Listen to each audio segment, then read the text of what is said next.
Welcome to the NEPA Scene Podcast. This is episode 6. Today we're going to be doing something a little bit different, and we're going to be talking about the North Korea controversy and everything that's going on with the Sony hack and the fallout from that. It's made the news and the entertainment news the past week or so we figured it would be a good topic to touch upon. Unfortunately, Lauren isn't here this week. The voice of reason isn't here, who has been replaced by Jer Tobin from last week, and also our editor of the YouTube version of the podcast every week. So thank you, Jer, for filling in today. Thanks for buddy. Having me. You're welcome. Sure.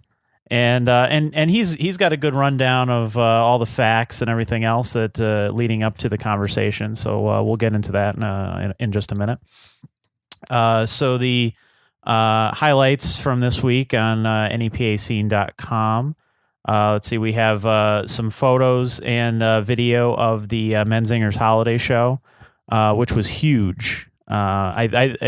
I would venture to say it was the biggest show in Scranton of the year, easily, because a lot of people consider Montage Scranton. It's technically music, and geographically. So it's kind of like Crimea. Yeah, and I think it's bigger in terms of impact than anything that they could do there, just because this is the first time the Leonard has been open to the public in terms of a concert. They've had little, business card exchanges and little events and things like that here and there, but they're not officially opening till the spring. I guess the renovations aren't completely done yet, but it did look pretty great in there, except for the bathrooms. My God!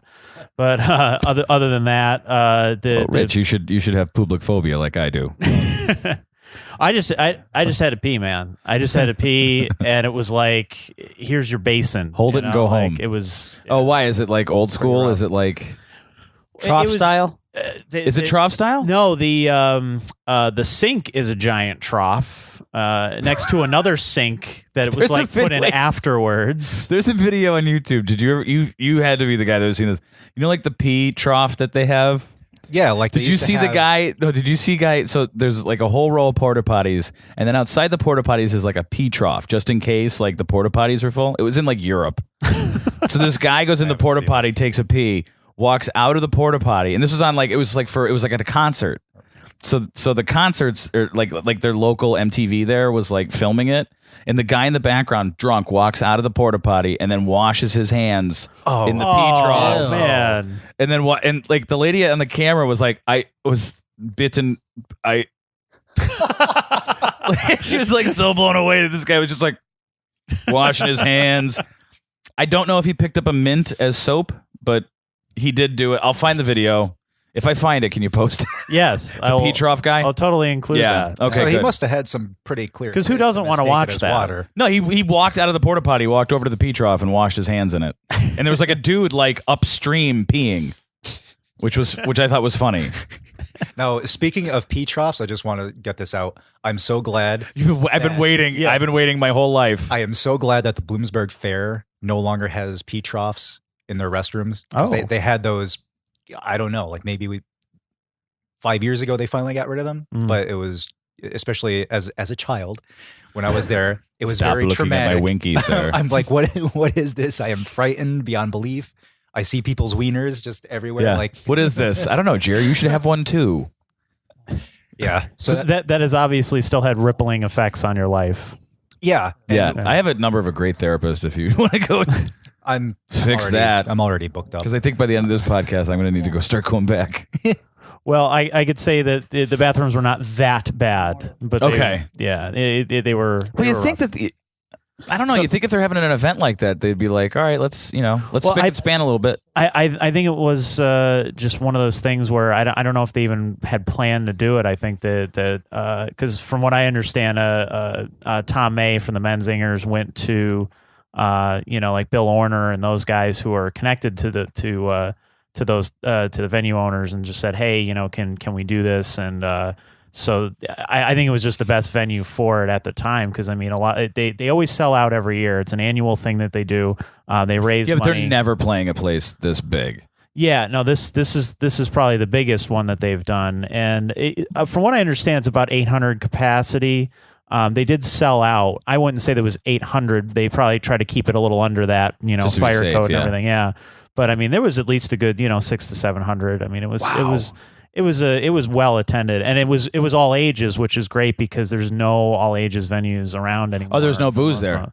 There was, but you had to drink it in a separate section. They actually had a part that was sectioned off, and you couldn't leave if you had a beer in your hand, which was smart. So it was like the infield of NASCAR. Yeah. Okay. It was really well put together. The security was great. They had a professional security team there, and they were all really friendly, and the kids were.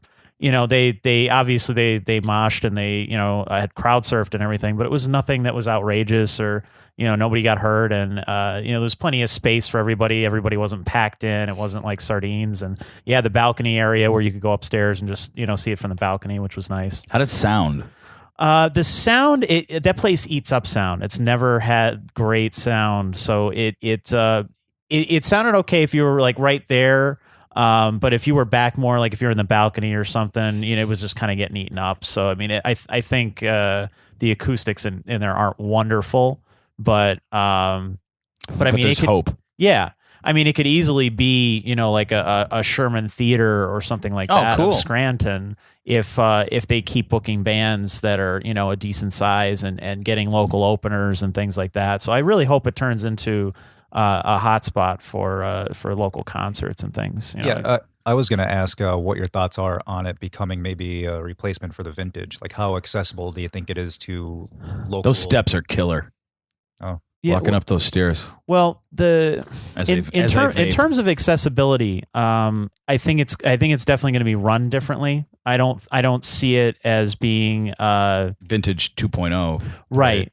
Just because it's Sony. Vintage was so unique, man. Exactly. Yeah. Well, the building is owned by a local developer who did the Connell Lofts. He also bought the building that was the old Scranton Chamber of Commerce across from City Hall. So I'm sure he's probably thinking in a business minded way. Though I believe he's also involved with some of the stuff at Montage as well. I think he owns the mountain.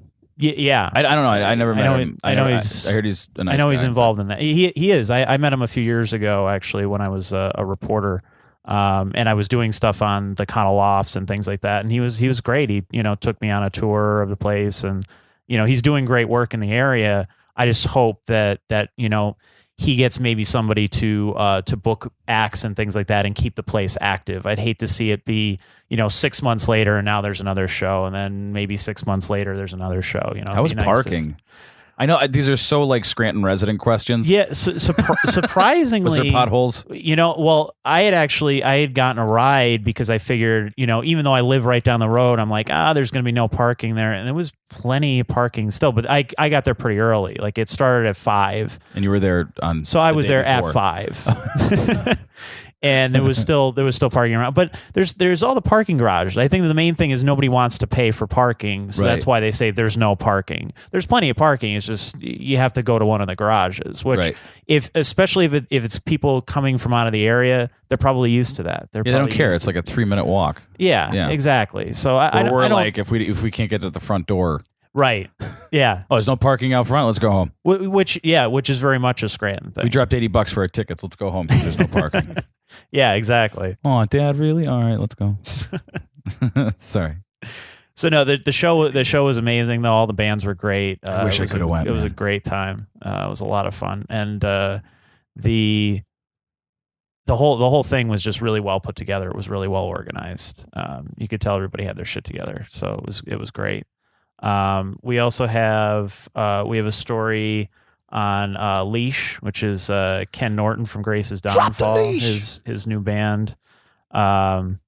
It's basically a Pearl Jam tribute act, and he's trying to do that to kind of separate because Grace's Downfall does a lot of covers and a lot of cover shows. So he wants to kind of keep Grace's Downfall, the original music, and then kind of move this, the Pearl Jam stuff over to Leash and balance both. They're really good. I'm a Pearl Jam guy. Like I grew up on Pearl Jam. I didn't get a chance to get over Thirsties yesterday. They played a Make-A-Wish benefit for Thirsties. Thanks for doing that. article too. For Oh, Make-A-Wish. That was awesome. Yeah, no, I hope it helped. And how did that go? I know you were I had to MC. Yeah, I don't know what that meant. I was the hype guy. No, it was really good, man. It was really nice, and I had T from Thirsties. Mm-hmm. His son Tommy was my co-host. He's 9 years old, and he's sharper wit than I, man. He was really good. That's awesome. So yeah, if it wasn't for I was exhausted. So if it wasn't for Tommy, you know, it doesn't sound right if I say I had to keep up with the 9-year-old, but he was awesome. Neither you nor T have to sleep because I posted the leash story at like 4 a.m. Oh no, I was awake, man. I saw it, and you liked it right away. Yep. And then he shared it right away. And yeah, I was him like, and I what the don't hell? sleep. Yeah, Ridiculous. It's really insane. Yeah. Anybody out there who has Tylenol Z, just send me some.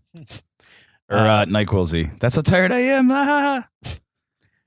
We also have a story on Cherokee Red, local indie band. They're playing with Lewis and Clark at the AFA Gallery this weekend. I believe it's Friday, and so that show actually got moved. It was supposed to happen a few weeks ago, and then we got snow, so they moved it. So we have a Q&A with them. We also have a large story coming on Down to Six this week. They have a CD release show coming up. We premiered one of their songs a couple weeks ago, and then we premiered another song from them, I think, last week as well. So they're really talented guys. Yeah, and I don't want to sound ignorant, but I didn't really hear of them until you posted that song. Well, see, that's the beauty of that. I know, man. And that's really one of the main purposes of the site is to bring all of those artists together, because a lot of these people somebody brought it up. Actually, one of the members of Cherokee Red brought it up to me.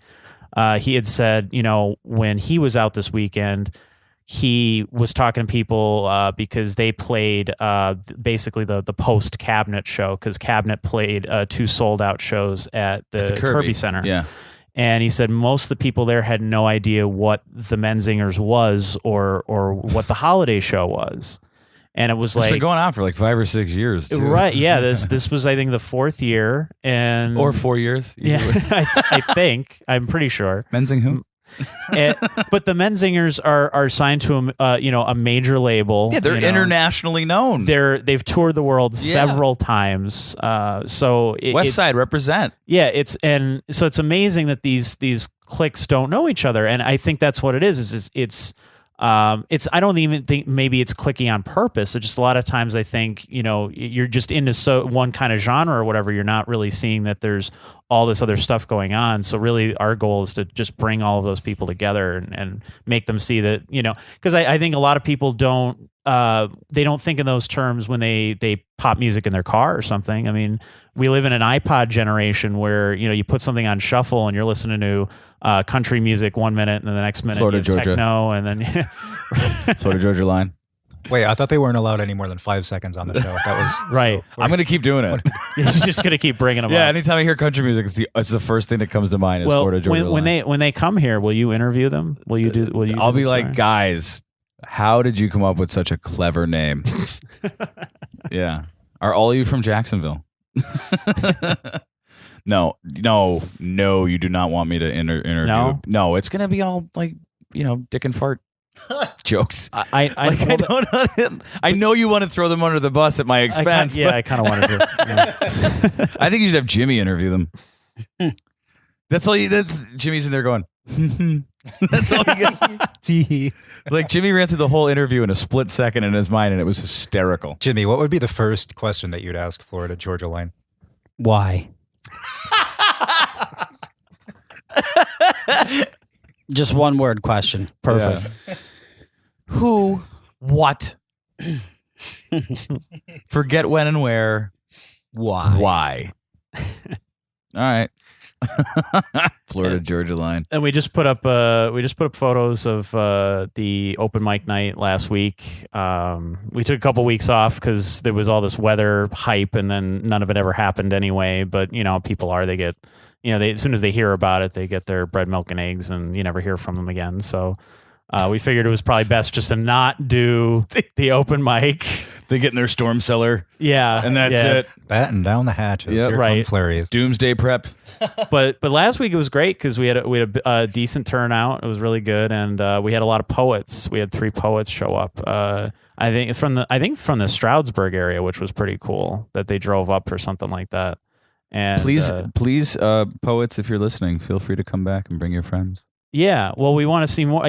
What was funny is like secretly I was afraid because I wanted to publicly invite everyone, but secretly I was like, these comics are like they're real like go for the throat like dark humor kind of comics. Yeah. So, and they like to bust each other, especially in between sets. Like they'll get up and bust the last guy that was on and stuff. And I'm thinking these poets are going to get up there with all their sensitive, I'm pouring my heart out stuff, and these guys are just going to rip them. And I'm like, oh, this is going to be terrible. Within about 20 minutes. They were all sitting at the same table, laughing with each other and the joking. Poets and the comedians? Yeah, they were all like they had sit at separate tables, and within about 20 minutes, they were all hanging out together, and they were great. By the end of the night, they were all like 3 sheets in, and it was like it was hysterical. Hey, it was that great joke to watch. was funny. Thanks. That poem was sad. Yeah, really, it was Thanks amazing. for balancing this out. It was fantastic. So I was really glad to see because I really want to see the arts come together and there's always that danger of one not getting the other or understand what the other was doing, but they're all on the same wavelength. Which was Were you sitting back kind of like a proud papa? Yeah, I was actually. Right. Yeah, Good. It made me feel good. Well, I told everybody. I said it's turned us it's because a lot of the regular people keep coming out. It's kind of turned into a little kind of thing in itself, and I think that's really cool. And because everybody is entertaining, like there's nobody where I'm like, yeah, that guy's the weak link. Like I wish if he didn't show up this whole night, it'd be great. Like everybody's really good, and it's like an actual entertaining night. Just to even show up and not participate, just to watch they're all really fun. And who won this week? It was Elliot. The audience. That's who won. Yes. He's a comedian and he was a newcomer. He was him and one other gentleman were new. They hadn't come to the open mic previously, but they were both very prepared. You could tell that they were good. And I figured it would be between one of the two, and it ended up being Elliot. So yeah, I worked with Elliot probably like 4 years ago on a short independent horror film, and oh my god, like we were shooting at this one house, and he just started going off, just some I don't know stream of thought. Wow, because you just had one right there. Jesus. yeah, he was. Yeah. And you're not making it any easier. No, so. I'm sorry. Maybe we could get him back on the show. Yeah, so he can tell that story and we won't understand it. Because he has to remember it. It was hilarious. Well, I was just talking to some of the comedians today actually about coming on the show. So probably within the next few weeks, I think we're going to have a couple of the guys on the show. That'd be great, man. Because they're the ones that I'm thinking about, they're really. You might have to mute my guys. microphone so I don't sound like the whole podcast doesn't sound like Muttley. Who's Motley again? The Hanna-Barbera dog. Shut up. For those who don't know their cartoon history. I don't know your cartoon history.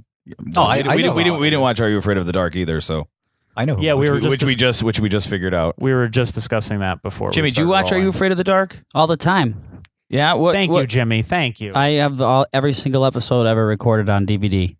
Awesome. Mm-hmm. Where? In my room. That's why you're always in there. Yeah. With the lights out. Watching Are You Afraid of the Dark? Crying. Texting me ghost emojis. Did you know that was filmed in Canada? Everything is now. Well, Canada's horrifying. Well, if you listen closely, you could hear their Canadian accents. Are you afraid of the dark, Aboot? What's the scariest thing about Canada for you? Their politeness. It makes you think everyone's got an ulterior motive, right? Mm. It's like Invasion of the Body Snatchers. It's like really like us Americans just aren't used to it. So no, we're just ignorant and mean. We just got to think they automatically got to be up to something. Of course, yeah. That French Canadian was incredibly nice to me. I don't trust them. Meanwhile, like they're going home, just like, drinking maple syrup out of the tub, having a great day, being real polite. Everybody holds the door for the next person, says please and thank you. I don't know, man. It's like it's like being in it's like Pleasantville. Real strange. When they get risky, they drink a Molson. Yeah. Can I tell you something? Okay, so hi, I'm Mark. I'm an alcoholic. Hi, Mark. Geez, I'll never get that 7 seconds back. Keep it up, motherfucker. The craziest. I've done some crazy things while drinking, but the craziest stuff I've ever done was on Molson Ice. From Canada? Well, Jim, I don't know. I didn't go up and get it, but because they have a higher alcohol content up there than they do in the United States. I don't know if there's a different regulation for the U.S., but I remember there is. So if you thought the U.S. version was crazy. I tried running across 81 like a game of Frogger, with I had cargo pants on that had pockets, like how like there's pockets on the thigh, pockets on the ankle. So basically with a parachute on. Yeah, full of Molson Ices just clinking together, convincing my buddy that I can make it, and that was on Molson Ice. And you did. I made it as far as like the yellow line, and then somehow something clicked in my mind that went. How I was remember Jimmy? Remember like the whole spiritual intuition thing? Mm-hmm. Yeah, spiritual intuition kicked in. It was like, don't do that. So I slowly stepped back and then drank my pants. So that's my Molson Ice side. They're really polite, and then they try to kill me with their delicious beverages from underneath the hockey rink. Hey. So I called customer service. There's dead air. I don't know what to say. So I called customer service, and I was like, "Hey, you guys tried to kill me," and they're like, "I know what you're talking about." So, all right. Well, let's get into the topic at hand. First of all, I think we should kind of do a rundown of everything that's happened so far. So, Jerry, you want to take that part of it? I can. Yeah. So, and thank you for doing all the research in lieu of Lauren. She's texting me right now, going, "How's it going?" And I'm like, Jared's just screwing it all up. Or you could tell her and make her freak out that we haven't even gotten. Yeah. To No. the topic. Jared's much better than you. You're fired. Lauren, I'm kidding. I love you.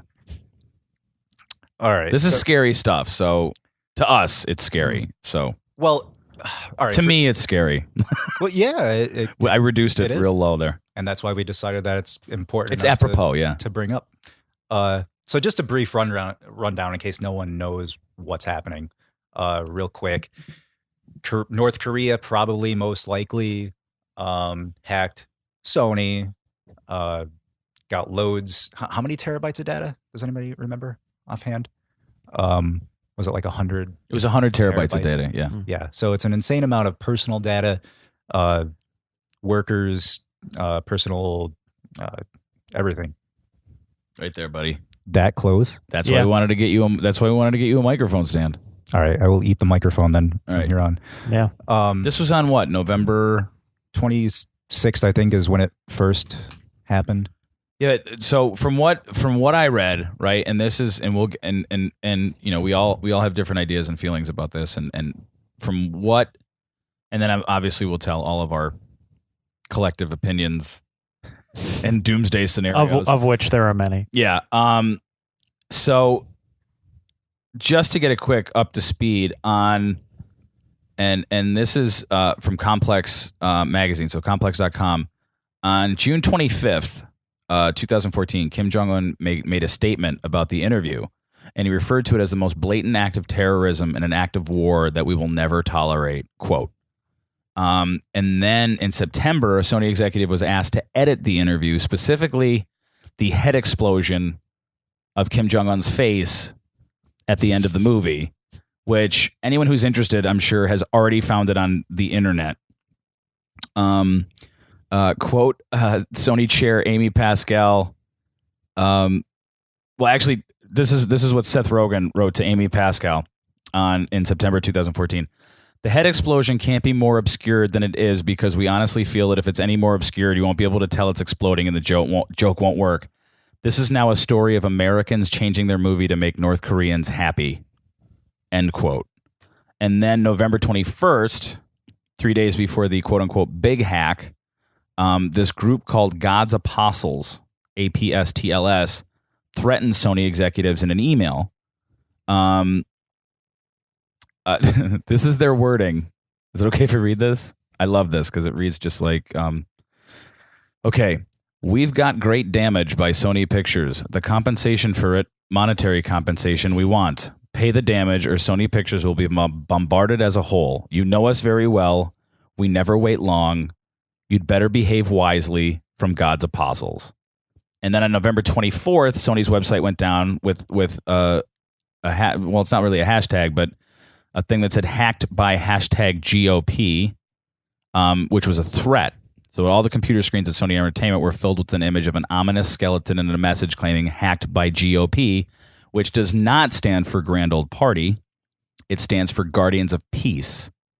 Guardians of Peace actually also has a different meaning to it, too. Yeah, it's a historical meaning, actually. Right, which I forget off the top of my head. Do you guys remember what Guardians of Peace means? Nope. I think that's what MacArthur referred to. I'm probably wrong. Wasn't it during the Nixon days, I believe? It may have been that. And then on November 30th, all hell broke loose. And all hell broke loose, which means they stole movies, and then you can continue. I just want to get everybody up to speed on, because it was not a daily, but like a every other day thing where they just kept stealing stuff. And if anybody has any sense of what 100 terabytes is, it's equivalent to like 1 million compact discs. We'll go with that. That sounds okay. Good. That was fair enough. It's a ridiculous amount. Right. Supposedly, I heard that the data transfer was actually slowing down North Korea's internet just because of that one transfer. I don't know how good North Korea's internet is. I know South Korea's is pretty good. Who knows what's going on with North Korea? December 4th. Well, actually, from people in the IT world, I'm going on a lot of what these people were talking about in the research that I've done online. It says that they've heard much of the information was hacked because an IT director was compromised. Apparently, this guy had no background in IT, and he was actually a marketing executive who reached the position through corporate politics. So basically, the guy didn't really know what he was doing. Just to give a little bit of background here is Hollywood is very amazing because it's the only industry where you fail up. So, in other words, I've seen showrunners, which are guys that basically run television shows. So, whatever television show you have, there's a head guy in charge. So that's why you always see like Lost was run by Carlton Cuse and Damon Lindelof. Like they were the showrunners. I've seen shows that have been horrible, got canceled, and next thing you know, the showrunner is an executive at the studio. So it's a weird thing where you fail up. Okay. That shows how just messed up it is. Actors are mostly the same way too. It seems like, I had a failed rap career, and now all of a sudden I'm a blockbuster actor.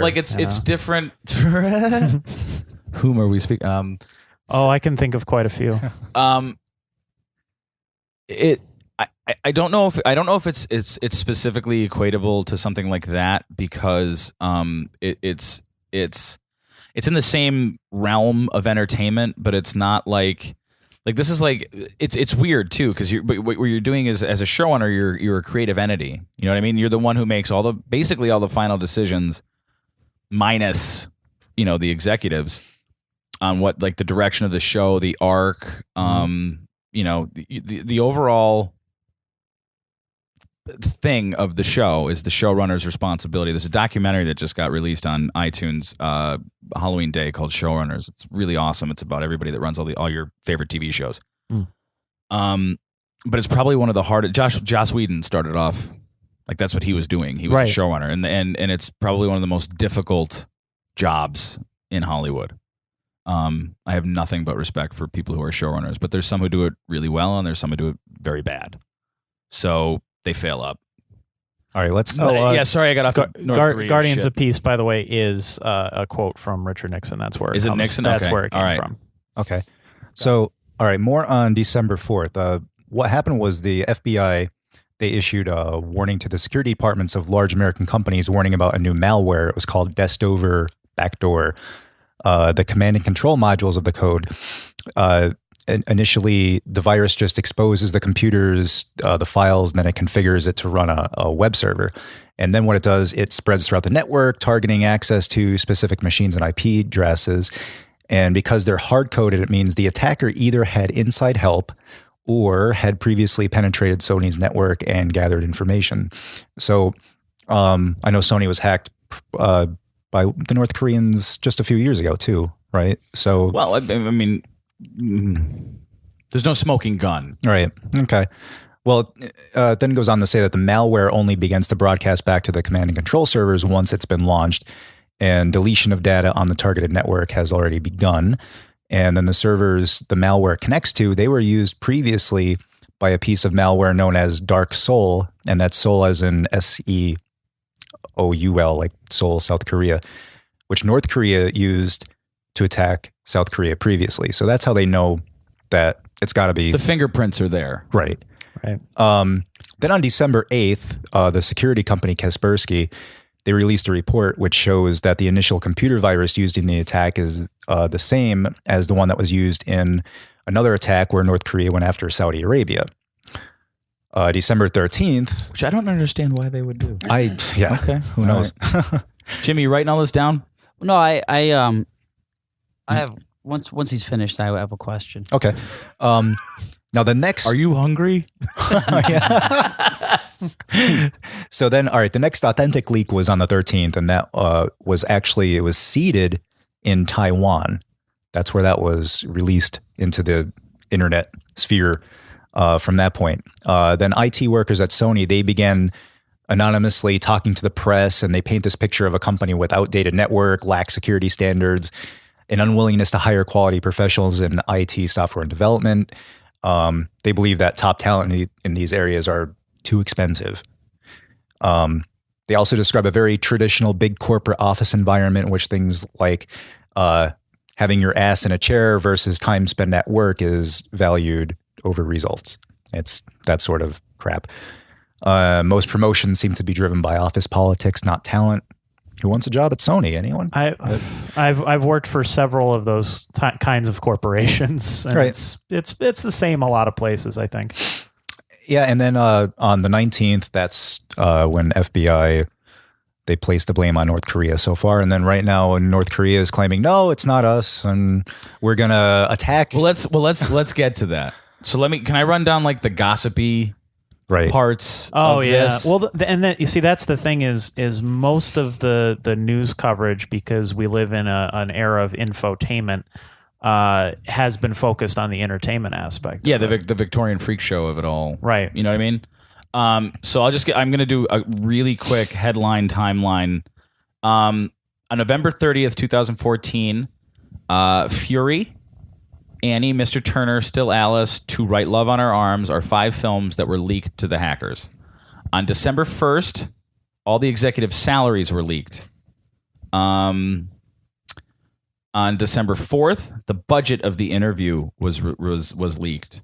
On December 4th, also, Sony employees really hate working for Sony, and they kind of blame a lot of it on Adam Sandler, which is strange. And I believe the quote is, "Stop making the same safe, soulless movies and TV shows. Enough with the remakes and reboots. Breaking Bad and Community are just about the most artful and innovative gems we currently have." Agreed. Yeah, true. On December 5th, the GOP threatens Sony employees again. On December 7th, North Korea denies its involvement in the attack.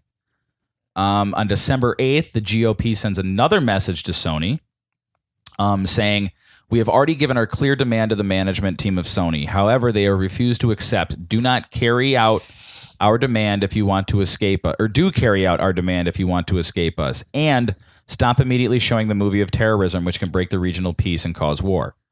On December 8th, the celebrity aliases are revealed, such as Tom Hanks goes as Johnny Madrid, in case you wanted to know. Jessica Alba is Cash Money. Funny. And Rob Schneider is not so good. That's his name. The Steve Jobs movie kind of leaked into the ethos of between Aaron Sorkin and Scott Rudin and Amy Pascal. Scott Rudin's the producer of Jobs. Amy Pascal is the head of Sony Pictures. Then on December 10th, racist emails came out, which was nice. Kevin Hart was labeled as a whore on December 11th because he wanted more money to promote movies on his Instagram because he has 8, followers. On December 11th, Sony realized its security was faulty. December 12th, email exchanges were revealed that reveal racism and sexual harassment are abounding. December 14th, the MPAA finally issues a statement, which is the Motion Picture Association of America. Aaron Sorkin writes an op-ed, which if you guys have not had a chance to read it, it's very good. December 15th, ex-Sony employees sue due to the fact that part of what the original leak was Social Security information, HIPAA information, addresses, salaries, any sort of health benefit, any sort of deals, anything that defines you as an individual on a piece of paper was stolen. So ex-employees are now suing Sony for not keeping their personal records safe. December 16th was the turning point, I believe, of the whole thing, which was when the hackers, the GOP, threatened 9/11 attacks on theaters. Which brings us to a really interesting issue. Can you put a pin in the 9/11 attack thing? Okay. December 16th, Seth Rogen and James Franco cancel all media appearances. December 17th was the big day. That was the day where the theaters pull the interview, leading Sony to do the same. That's another big point that leads into the other one. The U.S. government links North Korea to the hack on December 17th. And I believe yesterday, North Korea not only denied involvement, but offered help. And if the USA denies that help, they will attack our mainland, which to me is like saying, I did not spray paint your house. If you do not let me find out who did spray paint your house with you, I will burn your house to the ground, which doesn't make any sense to me. But I think that's a pretty close analogy. In Pyongyang, it makes total sense. In Pyongyang, it does. So, Jimmy, questions? First of all, I was reading something about the malware, right? Yeah. Is it true that malware was part of a purchasable package that traces back to North Korea? That's interesting. I think this one probably not. I wouldn't say that was something that you could buy online, like from malicious sites. Well, right, because it's I'm just looking at the FBI. I have something here. It says, let's see. While need to protect sensitive sources and methods precludes us from sharing all of this information, our conclusion is based in part on the following: technical and analytics on the data deletion malware used on this attack revealed links to other malware that FBI knows North Korea actors previously developed. For example, there were similarities in specific lines of code, encryption algorithms, data deletion methods, and compromised networks. So yeah, that they're probably talking about one that I actually have a bunch of data on that I was going to talk about because it's related. Right. So, and the FBI also observed significant overlap between the infrastructure used in this attack and other malicious cyber activity the U.S. government has previously linked directly to North Korea. For example, the FBI discovered several internet or IP addresses associated with known North Korean infrastructure. Let's see. They communicated with IP addresses that were hard coded into the data deletion, and malware was used on this attack. But I'm just saying, like, if you're a hacker, an IP address can link you to something. Don't you think that they would use different IP addresses or use a way of masking it? Yeah. Well, there's like virtual private networks. There's proxies. what a virtual private network is. It's kind of like just usually they're an anonymous. That's when you see VPN. Yeah. Yeah. VPN. Usually it's an anonymous, like a redirector for your internet activity. So you connect to that, and then that in turn goes to whatever other place you're trying to connect to, whether it be a website or, like in this case, like a direct IP address.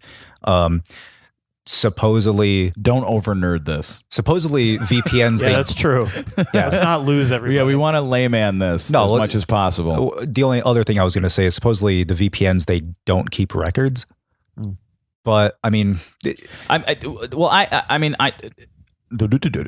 have when hackers today and correct me if I'm wrong, they've been doing it ever since the game design. They'd hide little signatures in even like the old Atari games or like the games before that. There would be Easter little eggs. things, little Easter eggy things that would say, "I did this." I believe hackers do the same thing. As much as Vice News tells me, none of us. You're a journalist, Rich. None of us are investigative journalists. So you're probably better at coming at this than us are. Like we are. Use the Queen's English. So most of what we say is or what we're bringing up is stuff that we've read or stuff that we've experienced, via social media or legitimate news sources. We're really not getting anything from like Time Magazine or like the Washington Post isn't doing like this, expose to figure out and that's the thing is like there's a really gray area on all of this because two things is I find it very hard to believe, and this is not me being like this paranoid person. I find it very hard to believe that this country was able to pull this off. Number one. Number two is for something as petty as basically a dick and fart movie, right? To go to these extents, to go to these lengths, to do it, I think should have all of us take a moment of pause just to be like, is this really? Is the dissemination of information that we're getting right now, are we just eating it up? Or should we inspect our food to see if it really is the ingredients that make sense? There's a couple things, though. First of all, I think it was December 12th or 13th, there was 4 bills passed through Congress about cyberterrorism that are just now awaiting Obama's signature. So was there, was this an attack by, obviously Sony was hacked, but was this used as an opportunity to kind of scare the public and use this as a time to pass these sort of things, in which, again, like the Patriot Act, in which we're giving up these rights and these freedoms that we have? I don't particularly agree with you on this, just due to the fact of like the manner of which they do it. Like, there's an author named Naomi Klein who wrote this movie called wrote this book called The Shock Doctrine. I don't know if anybody's ever read it. It's about how great cultures and great civilizations can do incredibly ruthless, horrible things in times of great suffering. So, in other words, like 9/11 was a great way to get the Patriot Act passed because, as an entire country, there's a PTSD there where you're like, whatever. If you say it's going to save us, like whatever, like let it go.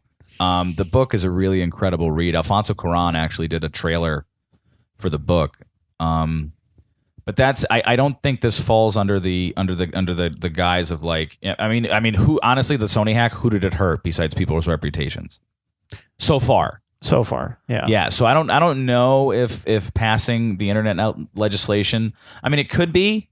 I don't know. It just doesn't seem to fit. Well, so a lot of people who disagree with the FBI that North Korea was behind it, a lot of them are saying, which I kind of lean towards as well, the same opinion that it's one of those things where it seems that the whole, like the interview, the movie itself and everything kind of became the media talking point. So then the hackers latched on to that, whereas originally it wasn't necessarily. Yeah, the original about message that. at the hackers didn't even mention the interview. Right. It did exactly. It didn't really mention that, and then all of a sudden, once that became every media, organization took the leap and said, well, it could be related to this, and they were like, yes, it is. But it was probably because that's trending on Twitter. You know Right. what I mean? Now, Like, we're going to follow that. Did you see that the hackers have made another message that said now they can show the interview? Yeah, supposedly they're was going to that? show it on Christmas Day. Who is? Yeah. Well, The anonymous. hackers. Well, I mean, no. Right. That's a totally separate different. organization. Yes. That's not the GOP. The GOP are supposedly the people who did this. Anonymous, Lord knows who they are. Yeah. They are everywhere and they are nowhere. And I also don't want to have this misconception about hackers as like, kids sitting in their mom's basement with Cheetos fingers, doing stuff. I mean, there's from some of the things that I've read, it's the new way and the new form of and I wouldn't necessarily call it terrorism. I would call it more terrorizing. But the federal government would consider it terrorism. I mean, it is to the point where they would. I mean, there's so many things, and I anybody who's listening, I incredibly apologize for this not being like, oh, funny, because it's not. At the end of the day, it's actually kind of fucking scary. What the new battlefront, and this is, look, I don't watch Fox News. I don't particularly subscribe to the Blaze and like what Glenn Beck does or whatever. And I don't want to come off as like one of these like radical. I think gays should marry and pot should be legal. Like that's where I stand basically on social issues. And I'm a democratic libertarian, whatever. So I'm not one of these radical guys. The new way of terrorism is going to be binary. It's going to be in ones and zeros. It's not going to be a missile. It's not going to be a bullet. The things that are going to break down society as we know it, if they want to, and we've allowed it to happen. We've been complicit. Technology has advanced so fast in such a way where we're just like, hey man, we just missed all those warning signs of like how to cover our ass in the future. And the future is here. Right. And that's pretty much the point of why we're doing this episode, because like we were talking about the other day, okay, yeah, the movie, this whole Sony thing gets us talking about that, but look at the bigger picture, like, well, what else could this affect? Like really, how safe is our national security? Like I've read many things about how in reality, it doesn't really take much to get a hacker to infiltrate our what's the word for it? The energy grid, power and grid. and shut it down. So like, how close are we to just having some guy sit at a computer for 15 minutes and pushing society as we know it over a cliff? It's that and maybe I don't. My biggest fear of doing what we're doing and what we're talking about right now is like to me it's a really scary issue. And to me it kind of violates what we do. You know what I mean? Like, I mean, you're a journalist. I'm a air quote filmmaker. Jer's a filmmaker. He's an air quote filmmaker. Jimmy is not an air quote musician. He's a fantastic musician. He's like, sorry, Jim, you and Rich are the only legitimate people here. What about yourself? I'm just a guy who like cries a lot. Clearly. Trying to inject some awkward humor into this. He's a legitimate Irishman, at least. I mean, it attacks our industry or the industries that we care about, and let's take it one step in a different direction, and let's Mad Lib it and take away the idea of the entertainment industry. Let's make it the technology industry. Let's make it the agriculture industry. I think people would take it a lot more seriously if that's what happened. Sure. You know, it's entirely possible, and it's not outside the realm of thinking, and it's not paranoid speak. We've actually hit that moment technologically where, like Jer says, if you want to shut down the grid, you shut down the grid. Yeah, and what does that mean? That means that, Jim's your dad in there? Yeah. Mr. Reynolds, do you want to explain turbines? No, not really. Okay. So, all right, I'll explain it. So what that means is that, you know, everything's connected. Everything, as long as you're hooked up somewhere to something that connects. So, for instance would be, this is worst case scenario, but just to give it context, is there's power, there's turbines that create electromagnetic energy, which turns into electricity. So nuclear energy runs by actually heating water to create steam to spin a turbine. That, you know, the control room could say, hey, it's operating at nominal temperature, but what's actually happening is it's pushing, you know, it could be operating at 120, 130%, which means you have Fukushima. That's your next thing. Right. You know, and they can do that everywhere, you know, and, you know, I might be totally paranoid. I might be totally, you know, leaping over the chasm that has no connection to this at all. No, in fact, I have some research here on another virus that's very related to this that is kind of like right up the alley of what you're talking about, turbines. I feel like Philip K. Dick. Let's laugh about destruction. Let's vindicate Marky over here. So there was, in 2010, there was a virus called Stuxnet, Stuxnet.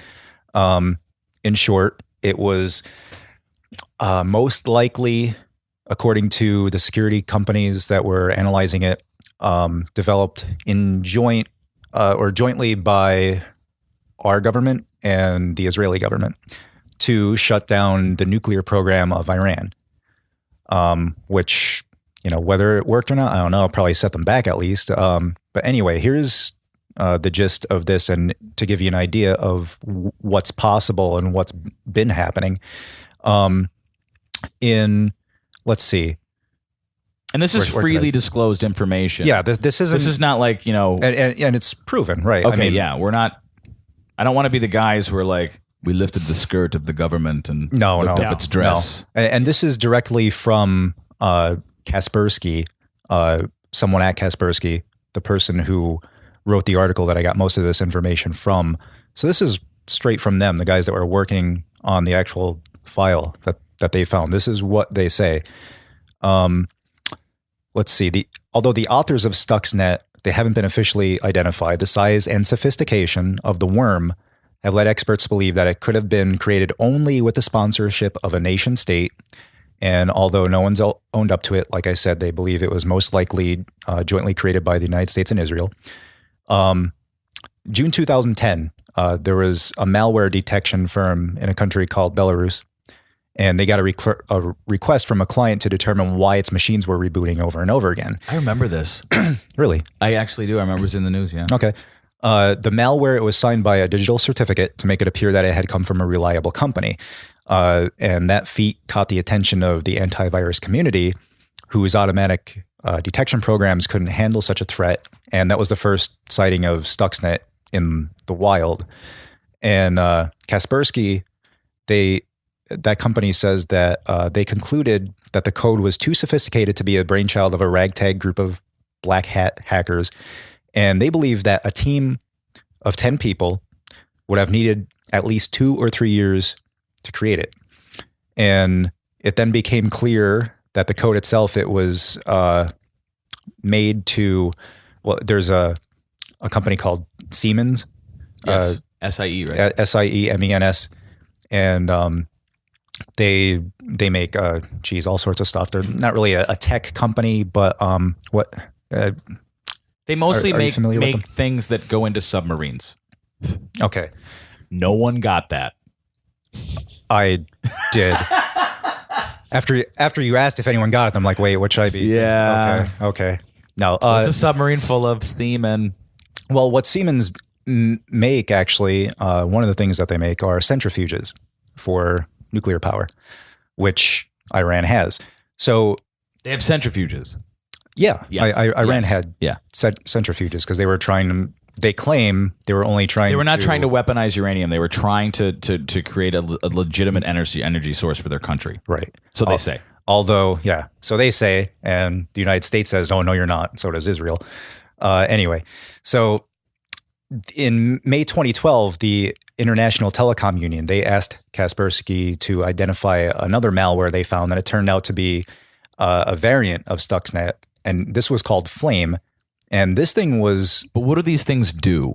Flame was... What did Stuxnet and what did Flame do? Like, what were they designed to do? Flame was meant to spy. Okay. It could communicate with any Bluetooth-enabled device within 30 meters. Or if you use something like what's called a Bluetooth rifle, if you're curious, it's this thing that you could actually build. There's plans online that you could hit up a Bluetooth connection from 2 kilometers away. That's horrifying. Yeah. So it had access to any Bluetooth-enabled device for like a very big radius. Which is basically every cell phone, every Mac computer, at least that I know of. PCs have Bluetooth.